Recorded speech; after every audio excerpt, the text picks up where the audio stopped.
نعم تفضلي. أيوة.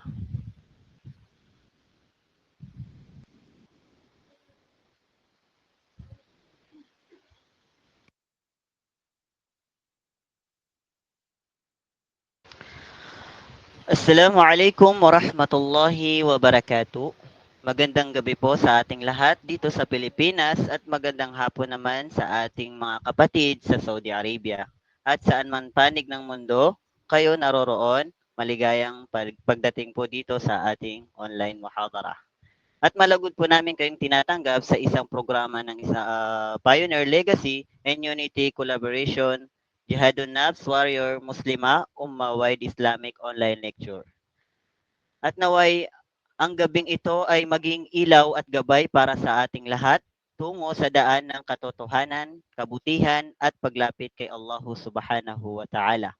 Muli kami ay bumabati sa inyo, ahlan wa sahlan at maraming salamat sa inyong pakikibahagi sa gabing puno ng kaalaman at pananampalataya at pagkakaisa.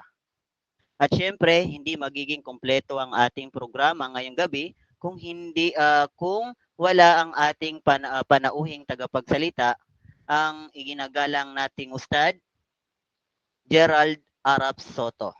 At siya po ay isa sa ah, Vice Presidente ng online muhadara Pioneer Legacy. Naam. Na magbabahagi sa atin ng mahalagang aral at paalala tungo sa pagpapatibay ng ating iman at sa ating mabubuting gawa. At ang tupik ko sa gabing ito na tatalakayin ng ating panauhin ang isang napakahalagang paksa na dapat nating pagnilayan. Yun ang pagninilay sa sura Az-Zalzala. Kaya manatili po kayong nakatutok at makiisa sa isang makabuluhang talakayan na tiyak na magpapalalim sa ating pag-unawa sa din at pagpapatibay sa ating relasyon kay Allah Subhanahu wa Ta'ala. At hindi na po natin papatagalin ang magandang gabing na ito. Ang oras ay ang mikropono ay atin na pong ibinibigay sa ating butihing tagapagsalita na si Sheikh Gerald Soto. فليتفضل مشكورا مأجورا. نعم. Marinig ako? Medyo maingay. Nasa labas ako. Pasensya na po. Naam ya Sheikh, naririnig naman. Alhamdulillah. الحمد لله رب العالمين والصلاة والسلام على رسوله الكريم وعلى آله وصحبه أجمعين أما بعد السلام عليكم ورحمة الله وبركاته.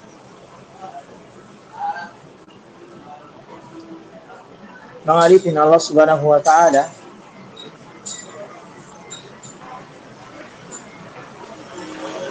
ang paksa po natin sa gabing ito, mga pagninilay sa Surah Az-Zalzala. Marahil, ang ilan sa atin dito ay narinig na nila patungkol sa sura na ito. Na kung saan ang sura na ito ay maiksi lamang, subalit napakadakila at napakalaki at napakadakila ang mga laman nito.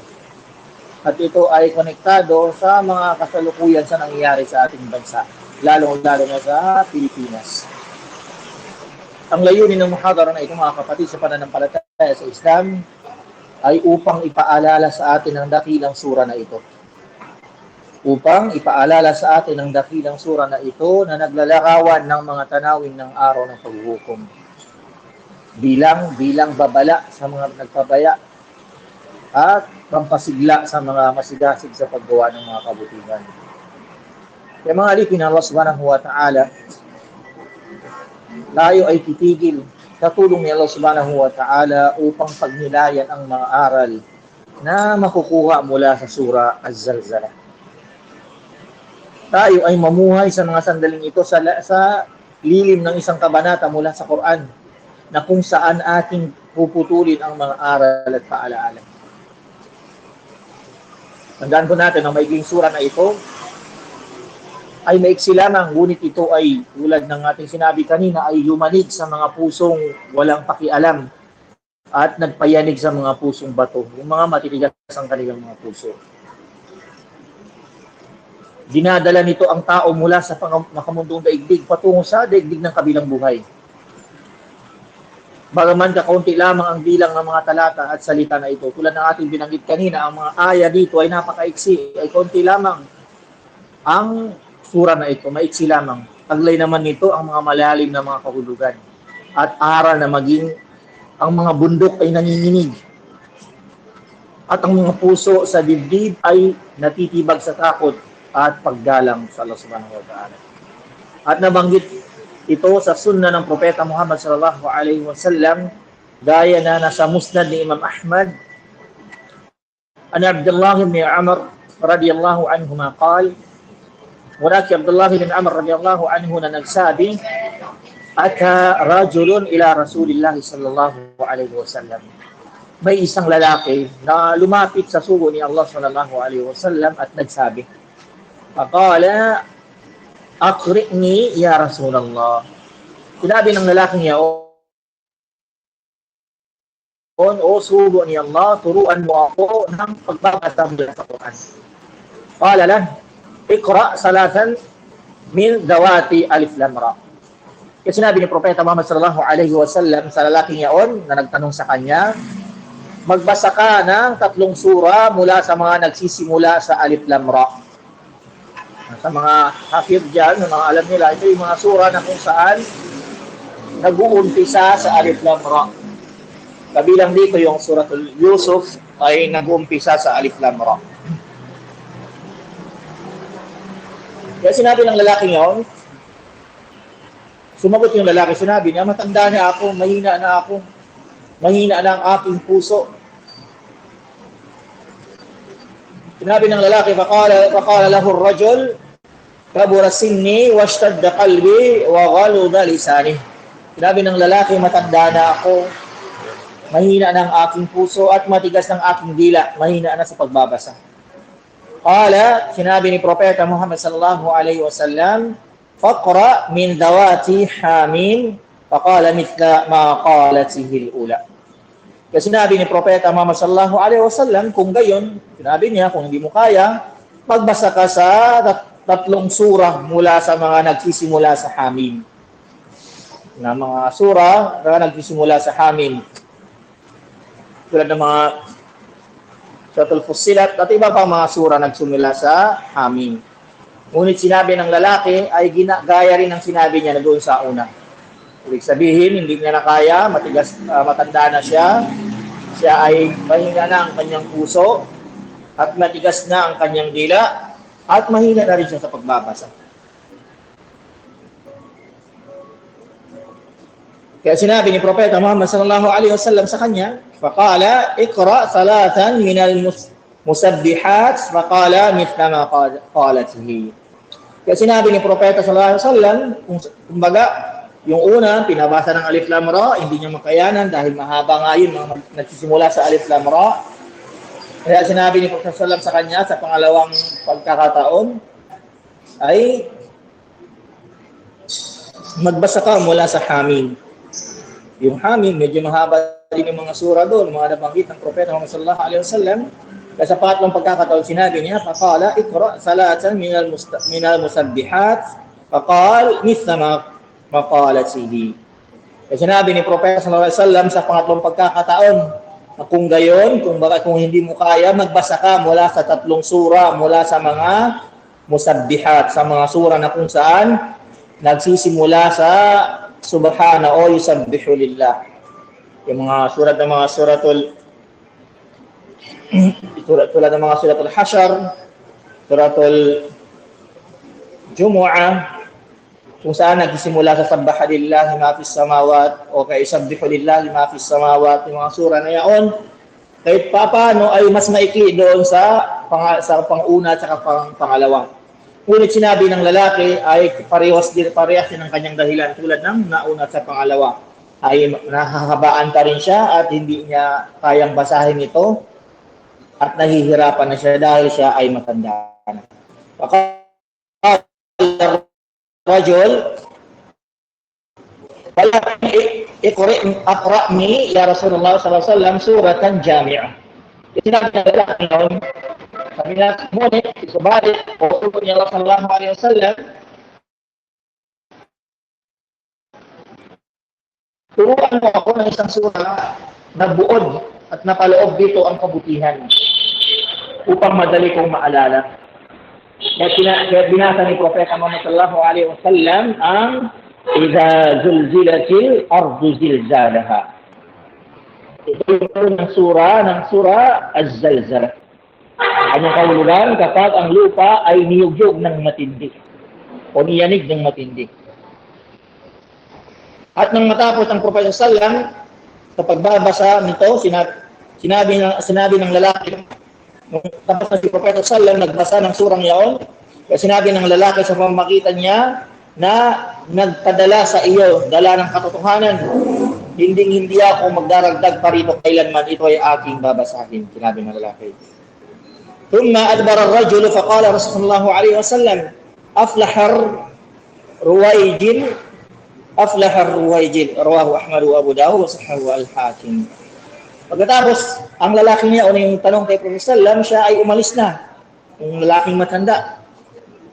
At sinabi ni Propeta Muhammad sallallahu alaihi wasallam, tagumpay ang munting lalaki. Nagtagumpay ang lalaking yaon. Nagtagumpay ang munting lalaki.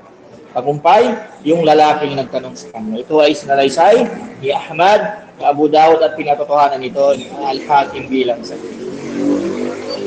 At nabanggit mo sa isang hadith, wa an Mu'adh ibn Abdullah al-Juhani radiyallahu anhu, anna rajulan min Juhaynata akhbarahu. At mula kay Mu'adh bin Abdullah al-Juhani radiyallahu anhu na isang lalaki mula sa tribo ng Juhayna ang nagsabi sa kanya. Annahu sami'a an-nabiy sallallahu alaihi wasallam yaqra'u fi as-subh. Na narinig ko ang Propeta Muhammad sallallahu alaihi wasallam na nagbabasa o binabasa niya sa salatul subh, sa salatul fajr ng Idza zulzilatil ard. Yung Idza zulzilatil ard, suratul Az-Zalzalah. Ang kanyang kahulugan, kaya kapag ang lupa ay niyugyog o niyanig ng matindi. Fi ar-rak'atayn kiltayhima, rawahu Abu Dawud wa Baihaqi wa Hasananul Albani. Sinabi ng lalaki sa parehong raka'ah, unang raka'ah, yun ang binasa niya, ang suratul Az-Zalzalah, at pangalawang raka'ah, yun din ang binasa niya. Ibig sabihin, binasa ito ni Propeta Muhammad sallallahu alaihi wasallam ang suratul Az-Zalzalah ng unang raka'ah sa salatul fajr, sa salatul subuh, at ang pangalawang raka'ah, yun din ang binasa ng Propeta Muhammad sallallahu alaihi wasallam. At nabanggit pa sa isang hadith, Abdullah ibn Umar bin al-As radiyallahu anhuma qala, lamma nazalat, at mula kay Abdullah bin Amr bin al-As radiyallahu sabi nang ibinaba ang talatang, binaba yung aya, noong panahon na binaba yung aya ng Idza zulzila.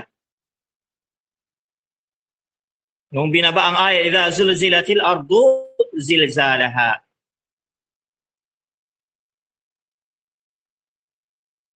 Kapag ang lupa ay niyugyog ng matindi.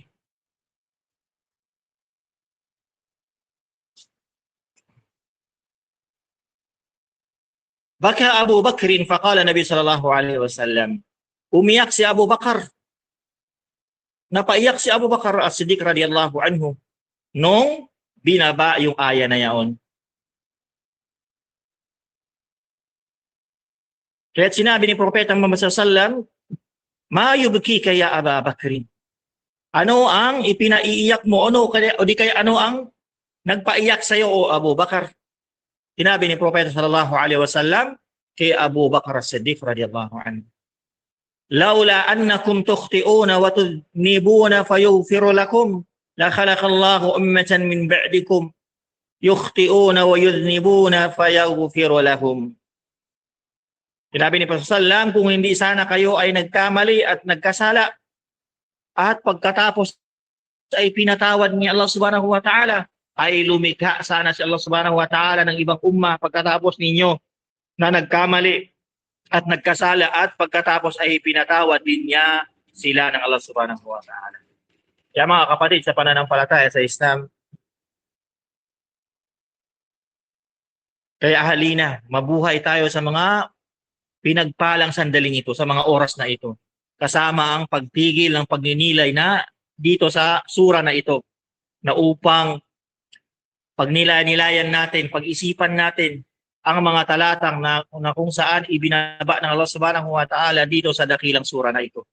Ito ay isang sura na kung saan ay kasama sa Madaniyan, na kung saan ipinahayag o binaba ito sa Madina.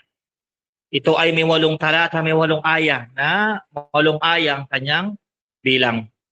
At minsan, at ito ay tinatawag din ng Az-Zalzal, Al-Zalzala. Ang pangalan ng sura na ito, Az-Zalzala, o di kaya ang lindol. Dahil sinimulan ito ng mga talata o kaya ng aya na ito, sa pahayag ni Allah subhanahu wa ta'ala, idha zilzilatil ardu zilzalaha. Kapag ang lupa ay niyog-yog ng matindi. Isa rin sa mga pangalan ng sura na ito, isa rin sa mga kanyang pangalan o kaya ang katawagan sa sura na ito, Az-Zilzal, ang lindol. Dahil sa tinalakay ito ng pagyanig ng mangyari sa araw ng paghuhukom. At minsan, tinatawag din ng sura na ito, Idha Zulzilat. Idha Zulzilat. Tinatawag din siya ng Idha Zulzilat. Dahil sinimulan ito ng Allah subhanahu wa ta'ala ang marangal na sura na ito sa mga salitang iyon. Na Idha Zulzilatil Ardu Zilzalaha. Ibig sabihin nito kapag ang lupa ay yumanig ng napakalakas at nayaning ito dahil sa pagdating ng araw ng paghuhukom. Gaya ng sinabi ni Allah subhanahu wa ta'ala, Idha rujjatil ardu rajja. Kapag ang lupa ay niyugyug ng malakas, wa bustatil jibalu bassa, at ang mga bundok ay dinurog. Pakanat haba'am mumbassa, at naging gaya ng alabok, ng alikabok na nagkahiwa-hiwalay. Ito ay matatagpuan sa Suratul Waqiah. At sinabi rin ni Allah subhanahu wa ta'ala, Kalla idha dukkatil ardu dakkan dakka. Ngunit, kapag ang lupa ay papatagin, durugin, o ibigisin, waja'a rabbuka wal malaku saffan saffa. At dumating ang iyong Panginoon, at sa Allah subhanahu wa ta'ala ay dumating. At ang mga kasama niya, ang mga anghel ay nakahanay, nakasaffan, saffa. Waji'a yawma idhin bi jahannam yawma idhi yatadhakkaru al-insanu wa anna lahu dhikra. At dalhin malapit, abot tanaw ang impyerno sa araw na iyon. Mga ipinalapit na abot tanaw ang impyerno sa araw na iyon. Sa araw na iyon ay ang mga tao ay naalala nila ang kanilang mga pinaggagawa. Ngunit paano o ano pa ang halaga ng kanilang pag-aalala sa kanilang mga ginawa sa kanya ng gayong pag-aalala? O ano pang silbi ng kanilang pagkaalala doon sa kanilang mga ginawa? Dahil sa mga oras na yaon, wala nang silbi ang mga bagay na naalala mo. Nagtanong ang mga eskolar, nagtanong ang mga ulama tungkol sa lindol na ito, mangyayari sa lupa, yung mga lindol na nangyayari sa lupa. Ito ba ay bago dumating ang araw ng paghuhukom o pagkatapos nito o pagkatapos ng araw ng paghuhukom? Ang ilan sa ating mga eskolar ay nagsabi, bago pa sa araw ng paghuhukom. At ang iba naman ay nagsabi pagkatapos nito, pagkatapos ng araw ng paghuhukom. Ngunit mailan din pinagsama ang dalawang pananaw at nagsabi, ang lindol na ito ay magaganap sa huling yugto ng buhay sa mundo. At ito ay unang mga pangyayari sa araw ng paghuhukom. Gaya ng sinabi ni Allah subhanahu wa ta'ala sa banal na Quran, فَإِذَا نُفِخَ فِي الصُّورِ نَفْخَةٌ وَاحِدَةٌ. At kapag hinipan na anghel ang trumpeta ng isang ihip, ng isang beses na ihip, na ito ay ang unang pag-ihip na maging kawakasan ng lahat ng sandaigdigan. وَحُمِلَتِ الْأَرْضُ وَالْجِبَالُ فَأُدُكَّتَا دَكَّةً وَاحِدَةً. At aalisin ang kalupaan at ang kabundukan mula sa kinaroroonan nito. at wawasakin at yayanigin ito ng isang pagyanig na napakatindi. Payawma idhi waqa'atil waqi'ah, at sa mga oras na yaon ay mangyayari na ang pagkagunaw ng daigdig, ang pagkagunaw ng mundo. Wanshaqqatis samaa'u fahiya yawma idhin wahiyah, at mabibiyak ang kalangitan na sa pagkakataong yaon ay napakahina nito na nakalaylay. Na parang napakahina, napakalambot lang, parang parang papel na parang iniiwa na hindi magkakarugtong at wala itong tibay at wala siyang lakas. Wal malaku ala arja'iha wa yahmilu arsha rabbika fawqahum yawma idhin thamaniyah. At ang mga anghel, ang mga malaika ay nandoon sa mga dulo ng mga kalangitan yaon, sa mga kalangitan na dulo nito, at bubuhatin ang arsh ng Allah subhanahu wa ta'ala ng iyong Rab, ng tagapaglikha, na sa ibabaw nila sa araw na muling pagkabuhay. Na 8 mga malalaki at mga dakilang anghel ang nagbubuhat. Yawma idhin tu'raduna la takhfa minkum khafiyah. At sa araw na yaon ay ilalantad kayo ng Allah subhanahu wa ta'ala, o kayong mga tao, para sa pagbabayad at pagtutumbas ng walang anumang maitatago sa kanya ng inyong mga lihim. Ipinapakita ng siping ito ng malakas na lindol na binanggit sa surat Az-Zalzala ay maaaring magsimula bago man tuluyang maganap ang kiyama, araw ng pagkagunaw. At ito ay maging hudyat ng pagsisimula ng araw ng paghuhukom, at sa sandaling hihipan na yung trumpeta ng isang malaika at gugunawin ng lahat ng nilikha ng Allah subhanahu wa ta'ala. Mga kapatid, sa pananampalataya sa Islam, ang lindol na ito ay napakadakila at nakakatakot, sapagkat ito ay magiging pangkalahatan na hindi katulad ng mga lindol sa mundong ito na nagaganap lamang sa isang bahagi at hindi sa iba. Yung mga lindol nangyayari sa atin ngayon ay sa isang lugar, sa isang siyudad lamang nangyayari. Subalit ang lindol na mangyayari sa araw na ito ay napakalakas. Pagkos hindi lamang sa isang area, sa isang lugar, kundi sa lahat dito sa buong daigdig ay magiging madudurog ito. Dahil sa tindi nito, ng lindol na ito, mangingitim at mamumuti ang buhok ng mga bata sa takot. Yung bata na may puting buhok, mangingitim, yung maitim na mamumuti. Sobrang tindi ng pagpangyayari na ito. At malilimutan ng mga ina ang kanilang mga sanggol na sa gulat at hilakbot. Yung mga nanay ay nakakalimutan nila yung kanilang bitbit na mga sanggol dahil sa sobrang kakikilabot na pangyayari sa araw na iyon. Ganito ito inilarawan ng Allah subhanahu wa ta'ala ang kalagayan ng mga tao sa panahong iyon. Sinabi ng Allah subhanahu wa ta'ala, Ya ayuhan nas, ittaqu rabbakum, inna zalzalatas sa'ati shay'un 'azim. O kayong mga tao, sinabi ng Allah subhanahu wa ta'ala, katakutan ninyo ang parusa ng Allah subhanahu wa ta'ala sa pamamagitan ng pagsunod sa kanyang mga ipinag-uutos at pag-iwas sa kanyang mga ipinagbabawal. Katiyakan, mangyayari sa oras ng pagkagunaw ng daigdig ay isang matinding pagkayanig ng kalupaan, ng isang malagim na pangyayari at kagimbal-gimbal na pangingisay ng kalupaan dahil sa mabibiyak ang mga duluhan nito, at ito ay isang bagay na napakasidhi, napakatindi, na hindi kayang abutin ng sinuman kung gaano ito katindi, at hindi kayang abutin ng kaisipan ng pagiging totoo nito ng pangyayari.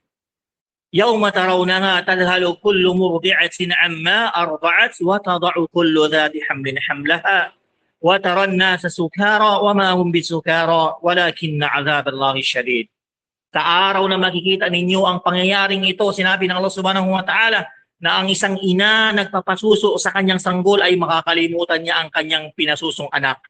Makakalimutan niya kahit hawak-hawak niya, pinapasuso niya. Dahil sa sidhi ng pangyayari, dahil sa tindi ng pangyayari sa araw na ito. At mailalaglag ng nagdadalang tao ang kanyang dala-dala dahil sa tindi ng takot. Yung isang tao, isang babae na buntis nagdadalang tao, mailalaglag. Dahil sa matinding takot sa araw na ito. At mawawala sa sariling katinuan ang mga tao na iisipin mo para silang nasa lubos na kalasingan, yung sobrang kalasingan dahil sa malagim na pangyayari at pagkatakot. Gayong hindi naman sila mga lasing, kundi nagpaalis sa kanila sa kanilang sariling katinuan ay ang sidhi o tindi ng kaparusahan sa araw na iyon. At sinabi pa ni Allah subhanahu wa ta'ala, "Yawma turjafur rajifah," sa araw ng yayanig ng napakasidhi na napakatindi ang kalupaan at ang mga kabundukan sa unang pag-ihip ng sur ng trompeta upang sanhiin na mamatay ang lahat ng may buhay sa araw na iyon. Tatba'uha radifa, at susundan ito ng pangalawang pag-ihip ng trumpeta upang buhayin naman na magmuli ang mga namatay. Kulubuy yawma idhi wajifa, ang mga puso ng mga walang pananampalataya sa araw na yaon ay kakaba ng labis, ng sobra-sobra, ng labis-labis dahil sa tindi ng pagkatakot. Abasaruha khashi'ah, at ang kanilang mga mata naman ay nakatungo na abang-aba dahil sa kagimbal-gimbal na nakikita nila. Dahil sa mga kagimbal-gimbal na nakikita nito. Ang mundong ito, ang lupang matagal na ginagamit ng mga tao upang suwayin si Allah subhanahu wa ta'ala ay saksi sa napakaraming pang-aapi. Napakaraming gulong mga dugong dumadanak at napakaraming kasalanan at pagsuway na ginagawa sa ibabaw nito, sa ibabaw ng mundong ito.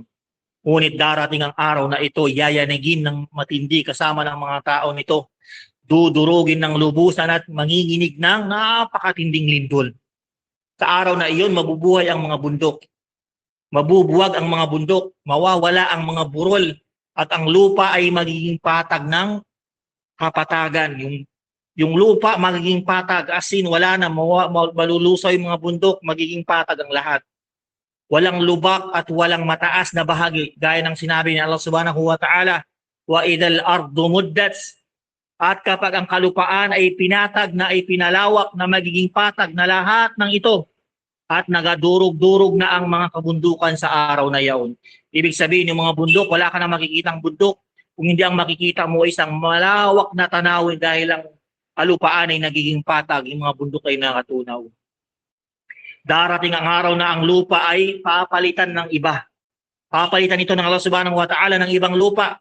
At gayon din ang mga kalangitan, gaya ng sinabi ni Allah subhanahu wa ta'ala sa banal na Quran, "Yawma tubaddalu al-ardu ghayra al-ardi was-samawat wa barazu lillahi al-wahidil qahhar." At ang paghihiganti ng Allah subhanahu wa ta'ala sa mga kumakalaban sa kanya sa araw na muling pagkabuhay, na kung saan sa araw na yaon ay papalitan niya ang kalupang ito ng ibang kalupaan na maputing-maputi, na napakalinis kasing puti ito ng pilak. At maging ang mga kalangitan na ipapalitan din ng Allah subhanahu wa ta'ala ng panibagong kalangitan. At papalitawin niya ang mga tao mula sa kanilang mga libingan. Sila ay lilitaw ng mga buhay upang sila ay humarap sa Allah subhanahu wa ta'ala, al-wahid, ang bukod tangi ng Allah subhanahu wa ta'ala nag-iisa. Na siyang al-qahhar, na kumukontrol, nangingibabaw sa lahat-lahat ng bagay, na bukod tangi sa kanyang kadakilaan, sa kanyang mga pangalan, sa kanyang mga katangian at sa kanyang mga gawain. At ang kanyang ganap na pangingibabaw ay sa lahat-lahat ng bagay. وَتَرَى الْمُجْرِمِينَ يَوْمَئِذٍ مُقَرَّنِينَ فِي الْأَصْفَادِ, at makikita mo, O Muhammad sallallahu alaihi wasallam, ang masasama sa araw na muling pagkabuhay na sila ay nakakadena.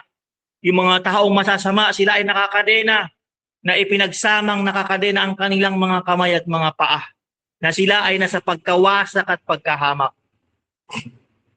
Wa akhrajatil ardu asqalaha, at ang pangalawang aya, suratul Zalzalah, at inilabas at ilalabas ng lupa ang mga daladala nitong bigat.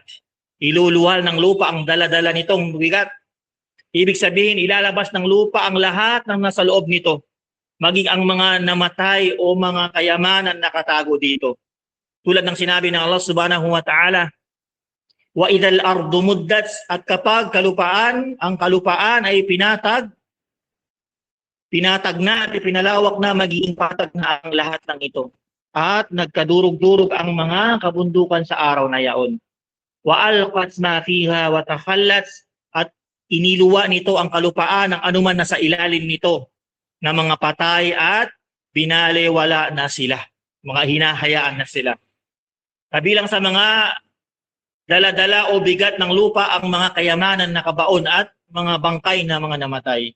Fi sahih Muslim an Abi Hurairah radhiyallahu anhu qala Rasul sallallahu alaihi wasallam, sa Sahih Muslim ayon kay Abu Hurairah radhiyallahu anhu, sinabi ng propeta Muhammad sallallahu alaihi wasallam, taqi'ul ard aflada kabadiha amtalal ustuwani min al-dhahabi wal fiddah.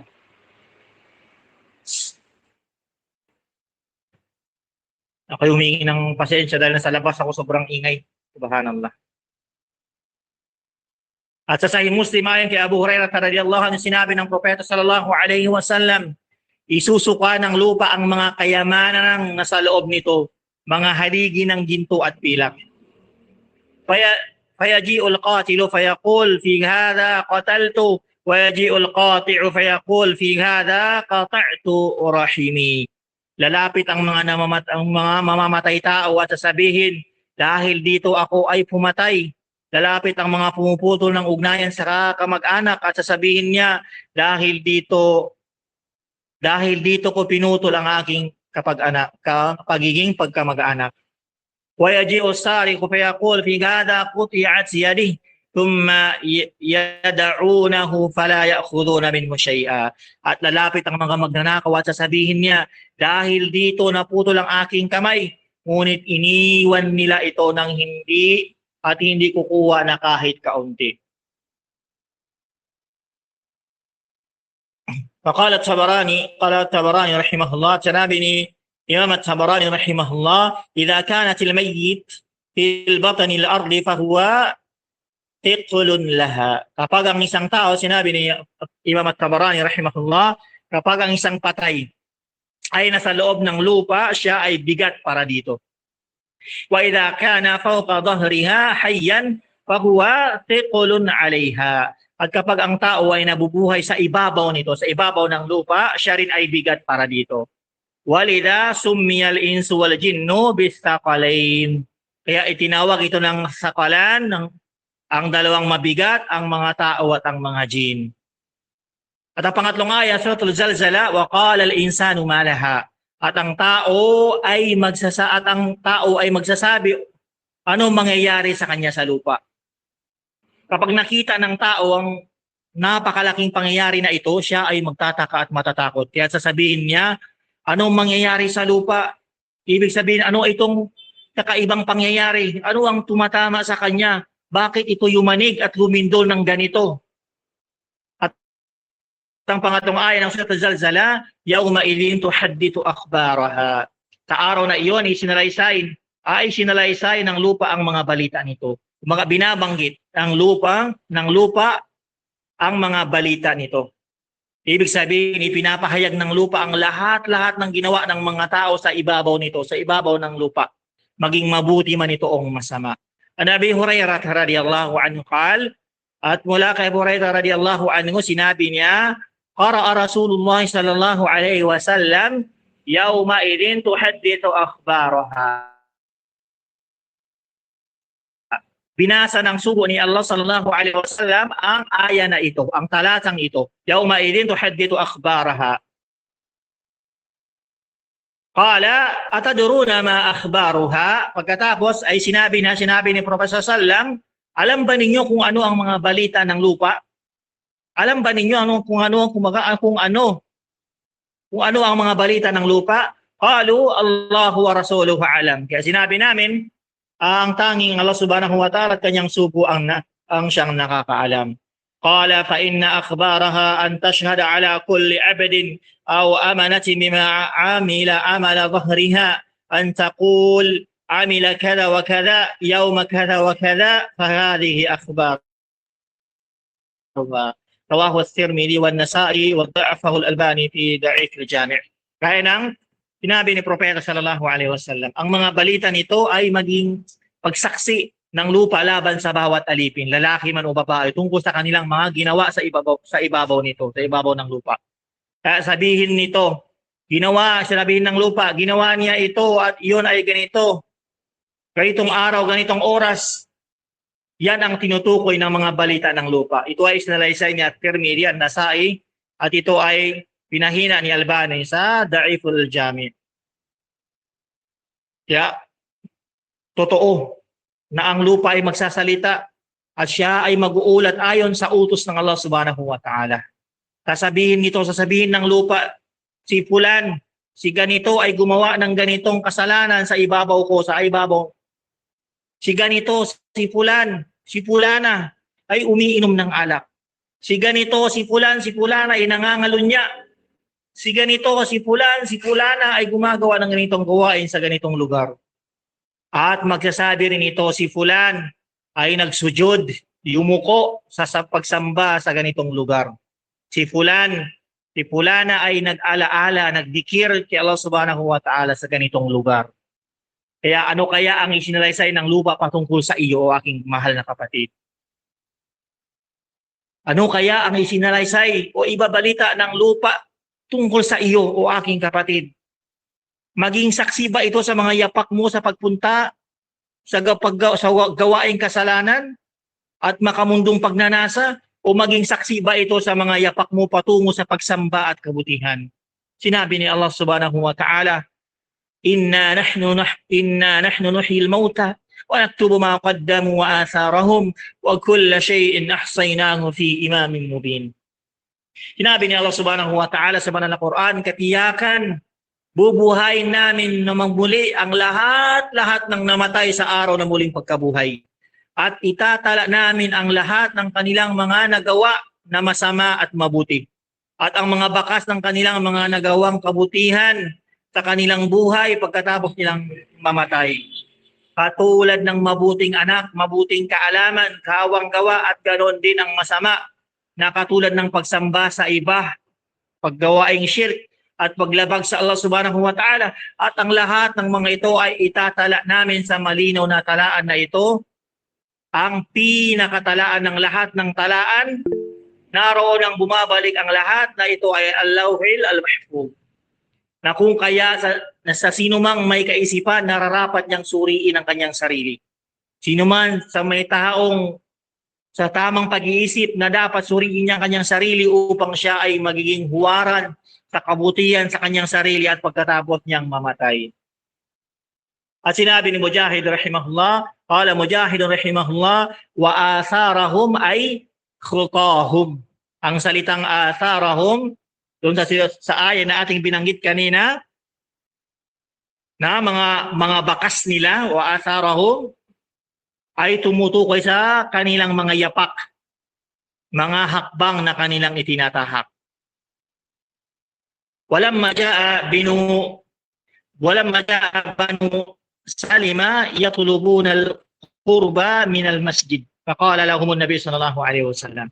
Nang dumating ang Banu Salima, isang tribo mula sa Banu Salima, at naghiling sila na lumipat malapit sa masjid.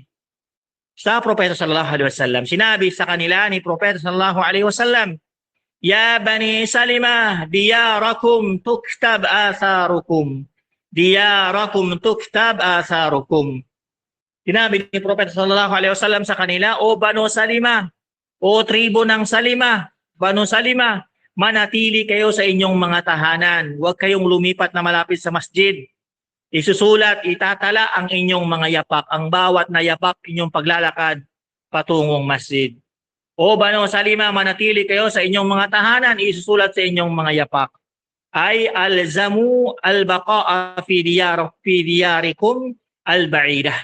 Tuktab atharu khutakum. Ibig sabihin, manatili kayo sa inyong malalayong bahay dahil sa bibilangin at isusulat ng Allah subhanahu wa ta'ala ang bawat hakbang ninyo papunta sa masjid bilang gantimpala. Walihada kana Nabi sallallahu alaihi wasallam idha dhahaba ila musalli al-Eid dhahaba min tariqin wa raja'a min tariqin akhar. Kaya ang Propeta Muhammad sallallahu alaihi wasallam, kapag siya ay pumupunta sa lugar ng pagdarausan ng Salatul Eid, ng sala ng Eid, dumadaan siya sa isang daan papunta doon. At pag siya ay bumabalik, dumadaan siya sa kabilang daan, sa ibang daan. Qala al-ulama, hatta yashhada lahu kila at-tariqaini yawm al-qiyamah. Kaya sinabi ng ating mga eskolar, sinabi ng ating mga ulama, ginagawa ito ng Propeta sallallahu alaihi wasallam upang ang 200 ay magpapatotoo o magsaksi para sa kanya sa araw ng paghuhukom.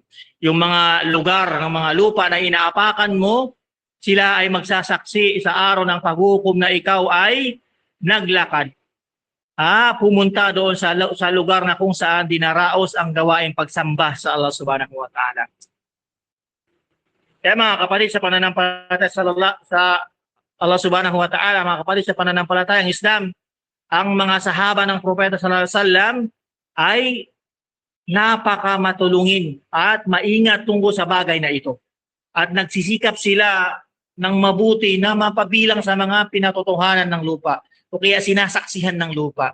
Kahada Abu Darda radiyallahu anhu yaqul, at si Abu Darda radiyallahu anhu ay nagsabi, Udkurullaha inda kulli hujayratin wa shujayrah la'allaha ta'ti yawm al-qiyamati fatashhada lakum. Kasi sinabi ni Abu Darda radiyallahu anhu, alalahanin ninyo si Allah subhanahu wa ta'ala bawat maliit na silid o kwarto o sa ilalim ng bawat punong kahoy. Baka sakaling ang mga yun ay magsaksi para sa inyo sa araw ng paghuhukom. Ibig sabihin, alalahanin niyo si Allah subhanahu wa ta'ala sa bawat maliit na kwarto, sa bawat maliit na silid o sa ilalim ng mga punong kahoy o saan mang lugar. Baka sakaling ang mga yun ay magsasaksi para sa inyo sa araw ng paghuhukom. Fakana ahaduhum yusalli fil masjidil wahid fi akthari min makanin wa mawdi'. Falamma su'ila qal, at ang ilan sa kanila mga sahaba ay nagsasagawa ng sala sa isang masjid ngunit sa iba't ibang lugar. At nang tanungin siya kung bakit, sinabi niya, qara'tu qawla Allah ta'ala yawma idin tuhaddithu akhbaraha fa aradtu an tashhada li yawm al-qiyamah. Kaya binasa ko ang salita ni Allah subhanahu wa ta'ala. Yawma idin tuhaddithu akhbaraha, sa araw na iyon ang lupa ay magsasaksi ng kanyang mga balita. Ay magsasabi siya ng kanyang balita. Kaya gusto ko ang bawat lugar na pinagdadasalan ko, pinagsasalahan ko ay magpapatotoo, ay magsasaksi para sa akin sa araw ng paghuhukom. Walihada sabab, Allahu alam, ja'an nahyu an yata'ahad al-musalli makanan wahidan fil masjid yajlisu fihi. At dahil dito, at sinabi ng Allah subhanahu wa ta'ala, ipinagbabawal na palaging sa isang lugar lamang umupo o manalangin sa masjid. Faqala ahaduhul ulama, sinabi ng isa sa ating mga ulama, man asa Allah ta'ala fi makanin min al-ard falyuti'hu fi nafsi al-mawdi' hatta yashhada lahu bil hasanat. Sinabi ng isa sa ating mga ulama, ang sino man nagkasala, nakagawa ng kasalanan kay Allah subhanahu wa ta'ala doon sa isang lugar na yaon, ay dapat gumawa ng kabutihan sa parehong lugar, doon sa lugar na yon. Dapat nakagawa siya ng kasalanan doon sa lugar na yon, dapat gumawa siya ng kabutihan sa parehong lugar na yon, upang ang lupang yon ay magpapatotoo o magsaksi para sa kanya ng mabuting gawa. Tulad ng sinabi ni Allah subhanahu wa ta'ala sa banal na Quran, innal hasanati yudhibna sayyi'at, katotohanan ang mga mabubuting gawa ay nag-aalis, nagpapawi ng masamang gawa. Maging ang mga puno at bato sa ibabaw ng lupa ay magpapatotoo, ay magsasaksi rin para sa iyo o laban sa iyo sa araw ng paghuhukom.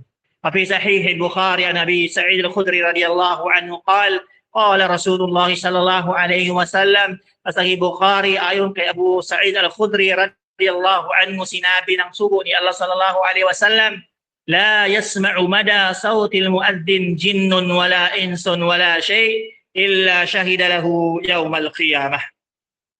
Walang nilalang, maging jin man ito o tao, anumang bagay na makarinig sa tinig ng muaddin, sa boses ng muaddin, yung tagapag-adhan, si Bilal, maliban na ito ay magpapatotoo o magsasaksi para sa kanya sa araw ng paghuhukom. Bi anna rabbaka awhalaha, ang panglimang aya, dahil inutos ng iyong Panginoon dito.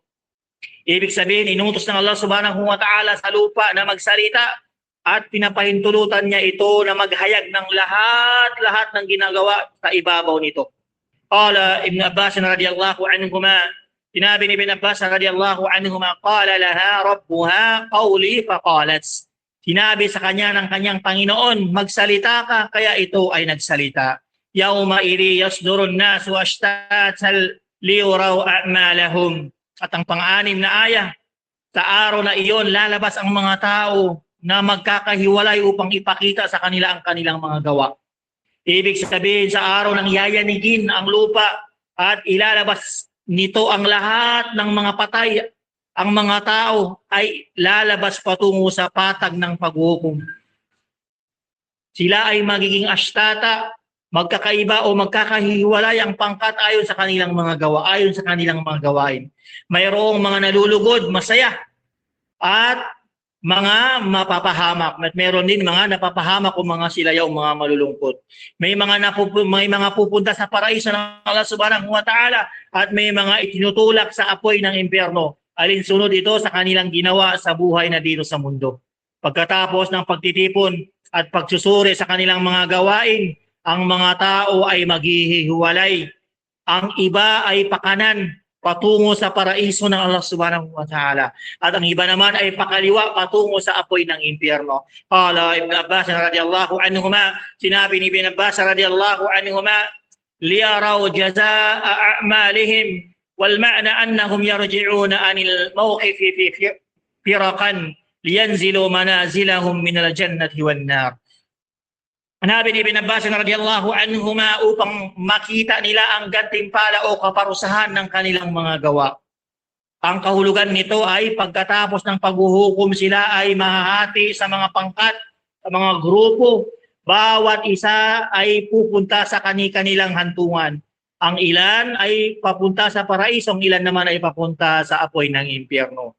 Sa araw na iyon, wala nang dala ang mga tao o anumang bagay na dati nilang ipinagmamalaki o nagtatangi sa kanila sa mundo, gaya ng kanilang mga kayamanan, gaya ng kanilang kapangyarihan o kanyang katanyagan.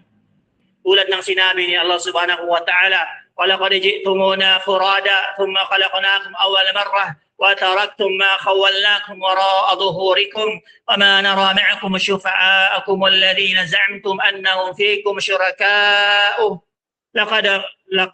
لَقَدْ تَقَطَّعَ بَيْنَكُمْ وَضَلَّ عَنْكُمْ مَا كُنْتُمْ تَزْعُمُونَ.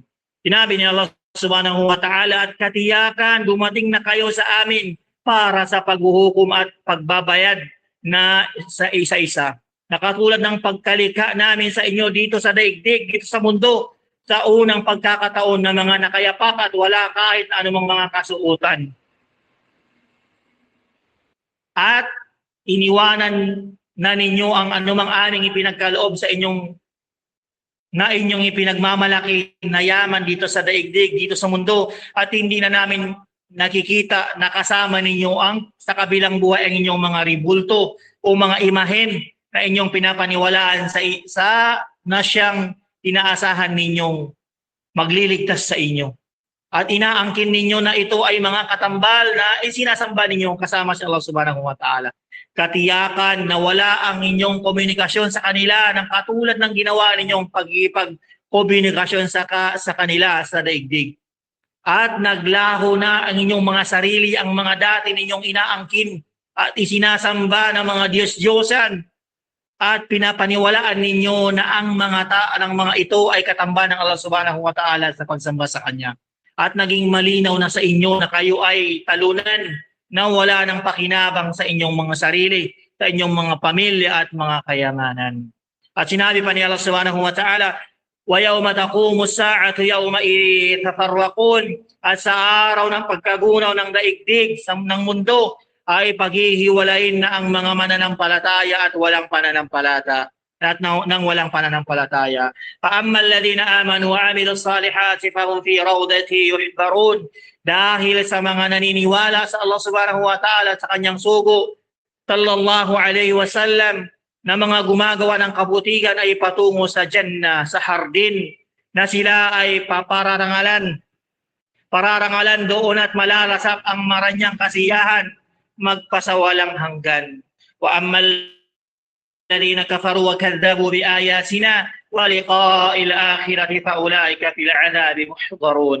Subalit ang mga yaong hindi naniniwala sa Allah subhanahu wa ta'ala at itinanggihan ng anumang daladala ng mga suko at di naniniwala sa pagkabuhay na muli pagkatapos ng kamatayan, ay mananatili sila sa kaparusahan bilang kabayaran ng kanilang pagtanggi rito sa daigdig.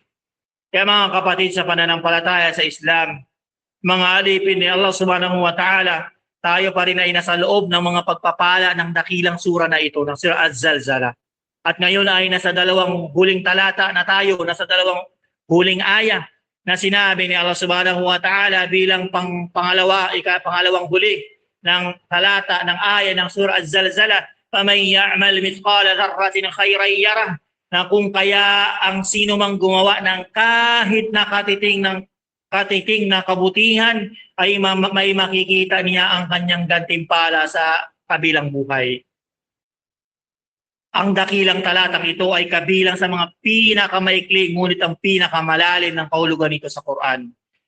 Pafi sahihayn ni Abi Hurairah radhiyallahu anhu qal, at ayon sa hadith na isinalaysay ni Abu Hurairah radhiyallahu anhu sa Sahih al-Bukhari at Muslim, su'ila Rasulullah sallallahu alaihi wasallam anil humur faqal, tinanong ang propeta sallallahu alaihi wasallam tungkol sa mga asno, mga hayop na ginagamit sa sakay, at sinabi niya si Propeta sallallahu alaihi wasallam, ma anzalallahu alaihi fima illa hadhihi al-ayah al-faddatul jami'ah.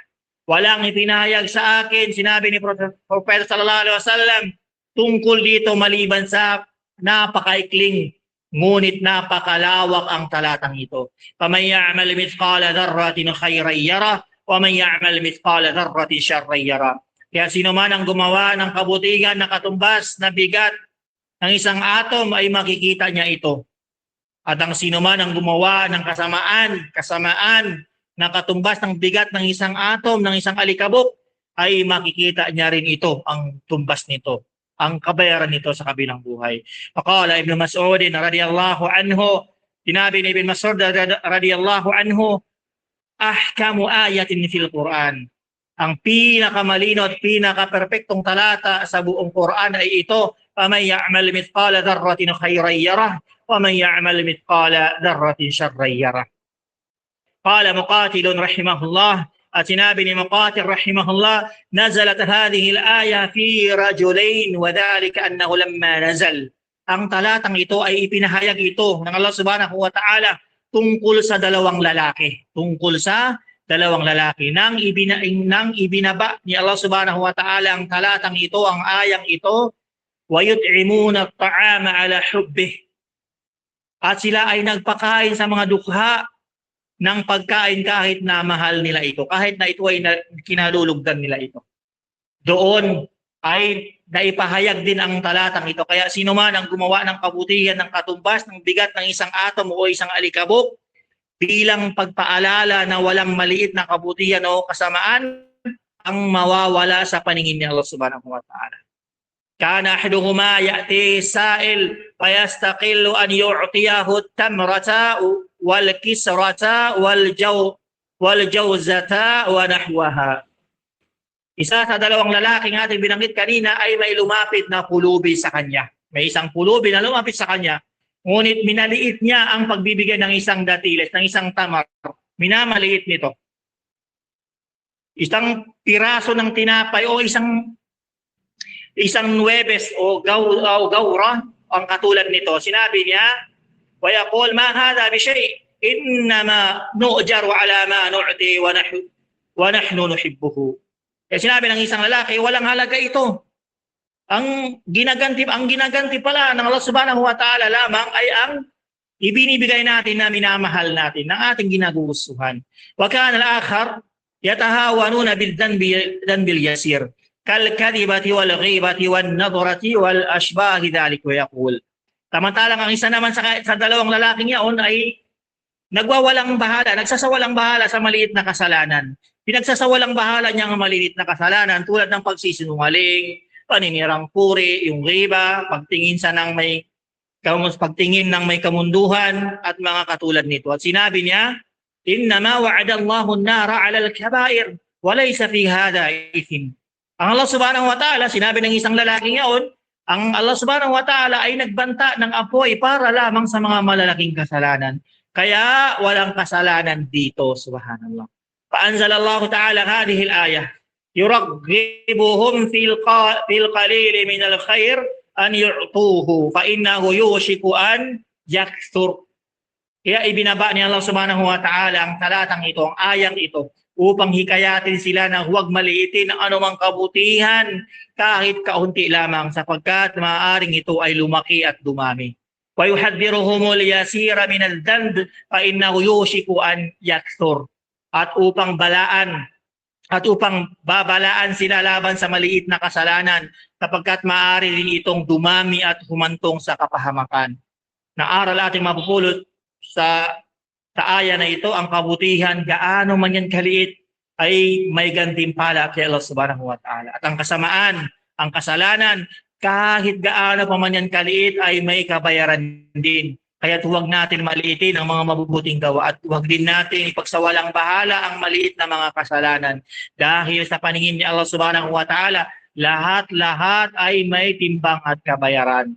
At kabila sa mga dakilang talatang ito, na nagsasabi tungkol sa ganitong kahulugan ay ang sinabi ni Allah subhanahu wa ta'ala, Inna Allah la yadhlimu mithqala dharrah wa in taku hasanatu yudha'ifha wa yu'ti min ladunhu ajran 'azima. Katiyakan ng Allah subhanahu wa ta'ala, hindi niya binabawasan ng kahit nakatiting ang gantimpala ng gawain ng sinuman. Subalit ang kahit nakatiting ng kabutihan ay dinaragdagan, dinodoble ng Allah subhanahu wa ta'ala ang kanyang pinaparami sa sino mang gumagawa nito at pinagkakalooban niya pa ito ng karagdagan at ibinibigay niya ito sa dakilang gantimpala mula sa kanya na ito ay ang al-Jannah, ang hardin ng Allah subhanahu wa ta'ala. Alhamdulillah mga kapatid sa pananampalataya sa Islam, naway ito ay magbigay sa atin ng babala na ang gawaing kabutihan ay huwag natin maliitin at gawaing kasalanan ay huwag natin itong ipagsawalang bahala dahil ito ay may kabayaran, may katumbas sa paningin ng Allah subhanahu wa ta'ala. Naway tanggapin ni Allah subhanahu wa ta'ala ang ating mga mabubuting gawa at naway ibilang tayo ng Allah subhanahu wa ta'ala na makakapasok sa kanyang paraiso at naway pagtipon-tipunin muli tayo ng Allah subhanahu wa ta'ala gaya ng pagtipon-tipon natin ngayong gabi. وإلى هنا وآخر دعوانا الحمد لله رب العالمين السلام عليكم ورحمة الله وبركاته. وعليكم السلام ورحمة الله وبركاته. Subhanallah wa alhamdulillah. Isa na namang malalim at malawak na kaalaman ang naibahagi sa atin ng ating tagapagsalita na si Sheikh Gerald Soto. At alam naman natin po na siya po ay hindi tatanggap ng katanungan. So, maari na lang po ay pakisulat na lang po sa malinis na papel at ito ay ating itago. Dahil sa kadahilanan na si Sheikh ay isa ring estudyante katulad natin na nagsasaliksik ng kaalaman. So, maari ay sulat na lang po natin sa malinis na papel at itago ito. At inshallah, bukas ay ating itanong sa susunod na muhadir inshallah. So, jazakallahu khairan ya Sheikhan Al-Fadil sa iyong kaalaman na naibahagi sa amin. Mashallah, alhamdulillah. At maraming salamat din po sa mga nakibahagi ngayong gabi. At bilang pagtatapos ng ating muhadara ya Sheikh, ay nais po naming hilingin sa inyo na pangunahan po kami sa kafaratul majalis.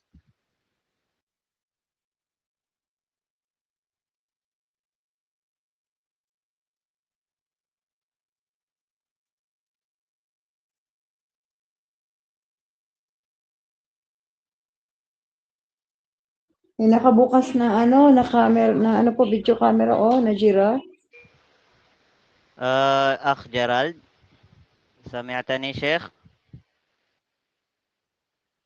Naka-mute ka siguro Sheikh.